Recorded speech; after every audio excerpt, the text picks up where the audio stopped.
They wouldn't follow instructions. So in other words, they didn't believe. The word was hewn out of stone by the presence of God, and it was etched out. Moses wasn't up there with a chisel and a hammer. It was the word of God. As he spoke, scripture came into stone. Oh, I would have loved to see that. I would have ran.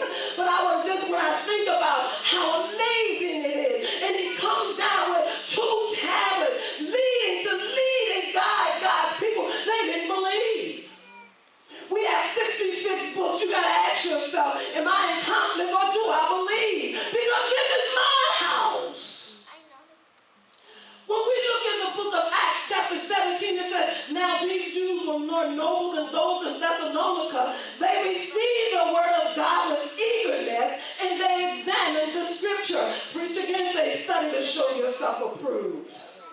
When we say we're going to dominate, when we say we're going to rule, when we say we're going to conquer, when we say we're taking territory and there's expansion in territory, the first place we got to take it is in here. The battle is internal. The power of the mind can take some people to dark places. It can play tricks on them and cause them to have delusions and misinterpretations of instructions or to make us agree with what we don't want to do. Have any of you ever said, I don't really want to, girl, come on. It's not going to be that bad. I don't really want to, all right. Somehow, we're persuaded by another's conviction as opposed to being convicted by our own persuasion. So we're in constant turmoil. When I would do good, I don't do it. But what I want to do, I don't do that either. I do what I shouldn't do. And I don't obey God. God said, get up in the morning, very simple, and pray. I ain't praying. I didn't get enough sleep. I'm tired. He said, can you just kneel? Just kneel. You don't even know how long he's going to tell you to kneel, but the thought of kneeling at first thing in the morning to interrupt our flow and to interrupt, well, I'm just going to do it in the car. Father, get out of my way in the name of Jesus. What are they doing? Oh my gosh, my phone. Touch us now. Bless us now. He said, can I have some focused attention? I want to share something with you so that you can start to dominate and rule, so that you can have some victories in your life, so that this conflict that you keep having in your thoughts and in your mind. Do you know that your thoughts can run so rampant that you lose time during the day? If you think about how many competing thoughts that we have in the course of the day, all the while trying to get jobs done and take care of families, we lose a lot of time. Because we allow the enemy of our soul to tell our mind differently about what God has told us. He already said we're victorious, and we keep looking at the defeat. He already said we're conquerors, and we keep looking at the history that says, well, I had a lot of bad days. I had a lot of difficult times, and you just don't know my story. And if I had a moment to share with you about all that I've been through, but because we want to dwell there. We want to dwell where God hasn't declared for us to be. He said this is the space and place where you're supposed to be and where you're supposed to dwell, a place of conquerorship. Let me talk about the mind for about 3 minutes. The mind is like a sponge. It's able to take in great amounts of information. It causes us to visualize. Can you see your vacation with clear Bermuda water? Can you see the white sandy beach and your cool outfit and your drink non-alcoholic as you're sitting? You're laughing because, I know why you're laughing. As you are sitting on the beach and your sun just baking on your legs and on your arms and wind blowing through your hair and not a kid. You can visualize that, right? Want to be there right now. If there was a device to transport us, we'd all be there and our clothes would be here and we would just... The mind is able to visualize not only good things but bad things. How many of you have bridges and toll booths and highways you're never going to travel? Built in your mind. Well, I'm not going to do that because they're going to do that. Well, I'm going to do that because they're going to do that. Well, I'm going to build this up because so when they come, I'll be ready. We we build all of that up. Well, I'm going to situate myself here so that when they do that, I'm good. And we convince ourselves of the lies that are being given to us. Well, I got a history of that, and so therefore my history tells me I'm wise, and therefore I'm going to position myself so that don't happen again. And so when they come, they're ready. Guess what? They never come. They never travel down Highway 66. They never go over the bridge that you built. They never open the door that you closed. They never enter the path and the trap you set for them. So all the while, our minds are actively going against what God has declared. He said, can you spend some time with me in prayer? I just want to condition your heart. I want to heal it from a place of you being prepared for disasters that will never come. I want to condition you so that when people come, when the enemy comes, you say, this is my house. I'm serving God. This is my space. I'm serving God. When the enemy comes in like a flood, what does the Lord do? He lifts up a standard against him. And we're going to move into the next space, into the next place. Take dominion over your mind. Over the fears, over the apprehension, over the negativity, over the defeat. You can do all things through Christ who strengthens you. You have the power to love, even those that seem unlovable.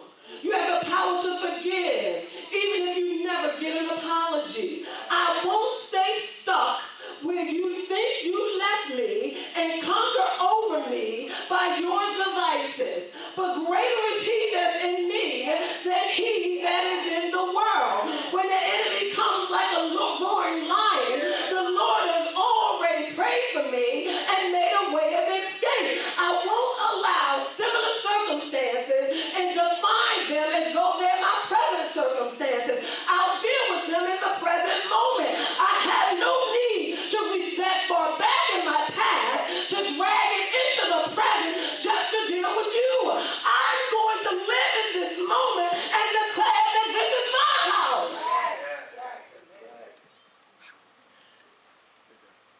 We have options. We can choose God.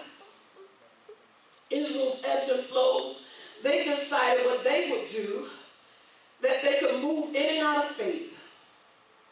They had great victories and they had humbling defeats, and they chose other gods and powerful worship other than with Jehovah. But in order for this to be your house, there has to be 3 levels of victory implanted in your mind before you get started. When Kevin Durant and Curry, I really love him in basketball. I like their attitude. They're not all over the place. They're not, is it Draymond? He's very emotional.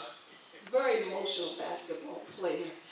He's mad. Everybody knows it. You know, it's just all the facial stuff and the attitude. And Steph Curry, just chews on his mouth guard and walk across and just kind of look like he's like, he's just dealing with it. And he bottles all that up to come back and say, and do a 3-point shot from somewhere to look like if it was a 4-point shot line, right? And so it's that kind of deal that we do. There has to be some discipline already in your mind. You have to be prepared for battle. You got to be prepared because the enemy is like a roaring lion. He's seeking you. It's the devil. He's seeking you. There's an enemy. Where it's summer is here, and some of y'all drinking wine coolers and relaxing. I'm not condemning you. I'm just making a fact. Yeah.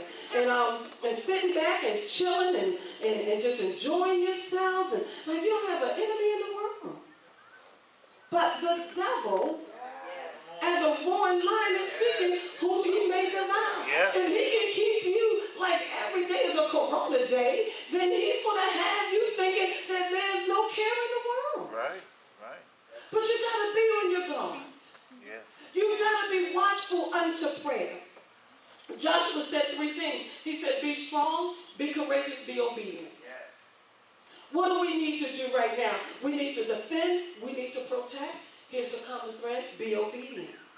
To defend means this. A defensive posture indicates that there's a war ensued. There's a battle. Oh, you best believe there's a battle. You can say you're not engaged. And I remember talking with us in another context about this. There's always a battle. You can think that everything is okay. There's a battle. battle. Even though you're not fully engaged, there is a battle. The enemy is coming to defeat you. He's coming to try to destroy you. He's coming to sidetrack you, to keep you busy. I said to Bishop, I think one of the strategies that the enemy has launched against open doors, that every time we focus to do the community piece, we set out to do, something happens that diverts all of our energy and all of our attention to doing something else. And by the time we round back up, I said, okay, I get it now. But if I can keep you busy and not staying on the watch, then you will abort the assignment. Not because you wanted to, you've been busy. So there's a war that's always going on to knock you off kilter. Right. My saying for 2019 is I'm not going into traffic. I'm not throwing myself. If that's you, that's working for you. You seem to like all of that energy that's going. I'm not throwing myself in the midst of that. I'm staying focused. I'm staying where I need to be. I'm trying to live drama free. So I got my own stuff, and it's not that I'm not praying for you, but I'm hear you, but I'm coming out of traffic.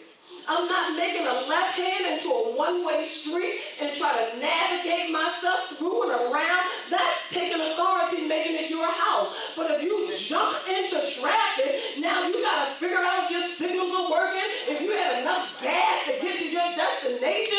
Are you capable of driving and all that conflict? No, I'm not throwing myself into traffic. I'm staying where God has placed and positioned me. If he said pray, then that's what I'm doing. If he said fast, then that's what I'm doing. If he said study, then that's what I'm going to do. If he said obey and believe, then that's what I'm going to do.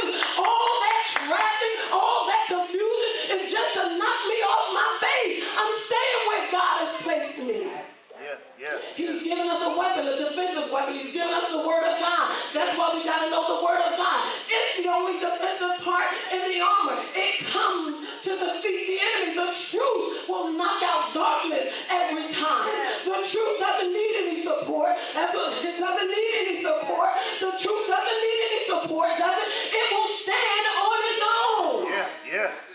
So I'm just going to stand in truth while everybody else gyrate and move around and try to navigate and try to overcome my mind. You can't overcome my mind. It's submitted to the will of God and to the way of God. All I'm going to keep doing is praying and keep fasting and keep reading. I'm not throwing myself in traffic. Come on, tell somebody you better get out of traffic. We have to protect. After we defend, we got to protect. So in sports, one of the things your offense is that protection. The enemy is trying to come in, right? The enemy is trying to come in, and we have to be in a position so that he doesn't get past the scrimmage line, right? We've got to be right there. We don't want them to get past the scrimmage line. We don't want them to be in our territory where they can possibly get a 7 on us. No, we got to have a good line of defense. So your defense comes first. Therefore, you can be offensive. What am I saying? When the word of God comes, don't let it blow over like nothing. Hallelujah. But hold on to the word. Hold on to the truth of God. That's the only way. That's when you stand firm. I'm not moving. No, I don't care if it's a red light or a green light. I'm not stepping into traffic. I'm staying planted in the word of God. Right. I can stand there crying. I can stand there with my head down sometimes. I can stand there feeling defeated and deflated. But I'm going to stand. I'm still going to be there. Yeah. Stand therefore, having your loins girded about with truth, the breastplate of righteousness, what the helmet of salvation, your feet shod with the preparation of the gospel of peace. I'm going to stand. That's how you declare your house. Other than that, it's the enemy's house, where he comes in and he brings conflict and turmoil and trouble that doesn't belong to you. But when we stand firm on the word of God, the truth of his word, don't let it go. If he called you to be a prayer warrior, that's offensive. Can you keep praying? Can you keep praying? If he called you to study the scriptures so you can share it and teach, can you keep studying? Can you keep doing that? If he called you to be an encourager, can you, even in your own trouble, pick up the phone, send a text message and encourage someone? If he called you to be a seer, can you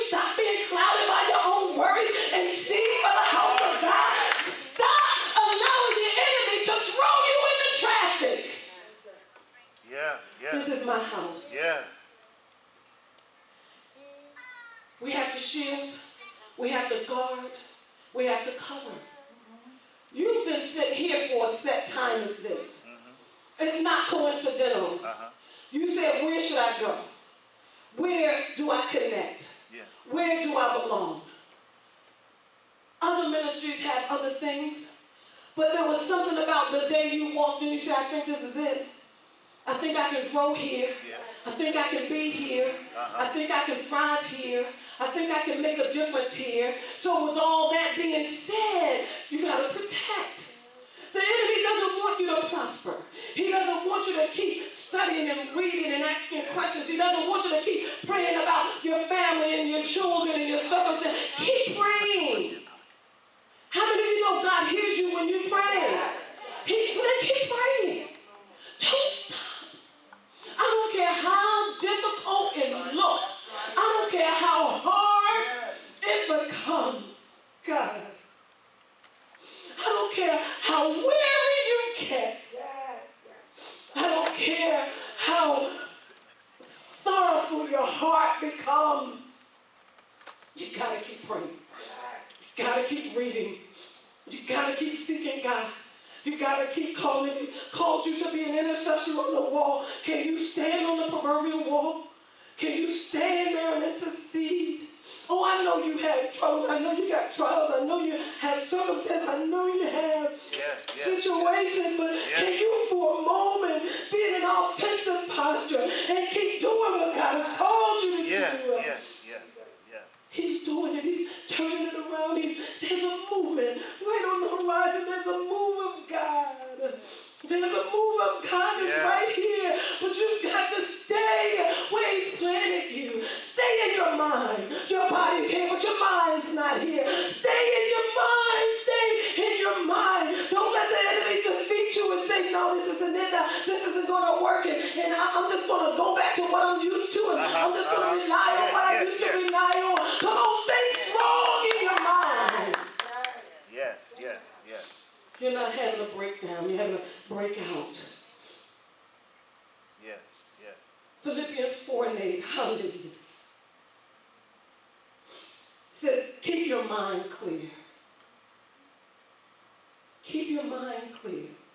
Have you had any thoughts that seem to be so strong, it's difficult to think about other things? Keep your mind clear. Yeah. Just when you think you're good, something rounds the corner and looks just like that, keep your mind clear. Say, God, I still trust you. When it rounds again, I still trust God. Offensive, I still trust God. Then put some defense on it. The word of God. I still trust God. Lunge forward with the word. Yeah. Don't retreat. Quote the scripture. Look up on your phone. You don't have to remember it now. You can, wait a minute, something about texting a few words. That's the scripture. And just walk and start saying the word.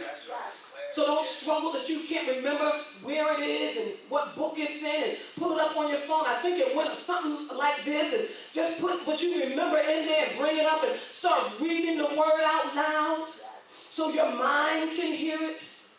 I won't compromise. I'm going to compromise. Yeah. Truth is truth. Yeah. I will not compromise the word. Yeah. Won't compromise what He says. Truth is truth. Yeah. Obey. That's right. The last thing He's told us to do is obey. Joshua, before he died, I just find it so interesting that in this text he starts to talk about to Israel, he says, you're in Canaan. God gave them a promised land filled with idolatry. Gave them a promised land full of men of war. They had to fight so many kings to conquer land and territory, to rule, and they were able to defeat many kings, and God gave Joshua tremendous strategy to come against multiple kings at one time. And the army of Israel grew very strong and over time, and they began to defeat their enemies under the leadership of Joshua. Joshua obeyed God just as Moses obeyed God. And Joshua was able to take over that leadership at Moses' death and lead Israel into Canaan. And it was simply because he said, God, I trust your word. Yeah. God told him, be strong. Be strong. Can you defend the house? Be courageous. Stay in offensive position and obey. That's what Joshua did. At the very end, he said, are you going to serve your mind, your thoughts, your disbelief, your fear? Are you going to serve the words that have been told to you over time? You're not good enough. You're too old, too young. Are you going to serve those things? Are you going to serve the other gods? Are you going to serve God? Joshua said, this is my house. That's for me and my house. Yes. We're going to serve God. This transition, come on, rise to your feet. This transition shows us of the wisdom of God. Shows us the strategies and plans of God. Something as simple as packing up and moving into a new spot. Just as quick as that happens, as fast as God is going to turn your life around. That's how fast He's going to flip things over for you. Don't settle. Don't you settle. When those football players and basketball players come onto the field and to the court, sometimes, particularly basketball players, they have their earbuds in or headphones because they're drowning out all the other noise. From the fans, from the naysayers, and they're listening to whatever brings them into their space. Yes. I hope you have your spiritual headphones on. So all the noise, all the chatter, even the cheers, they can be distracting because you say, I was good, wasn't I? All of that. I don't have time, no. Gotta be in the right space, in the right place. Gotta stay focused. Gotta stay focused, stay planted, stay offensive, stay defensive, stay obedient. Come on, this is still a leap of faith. Just take one step forward to the side. I don't care. Just take one step. I don't care what direction you choose to be in. Oh no. Yeah. God is going to do this for you as you declare this is your house and you take authority over what God has entrusted to you. Don't worry about the things you're asking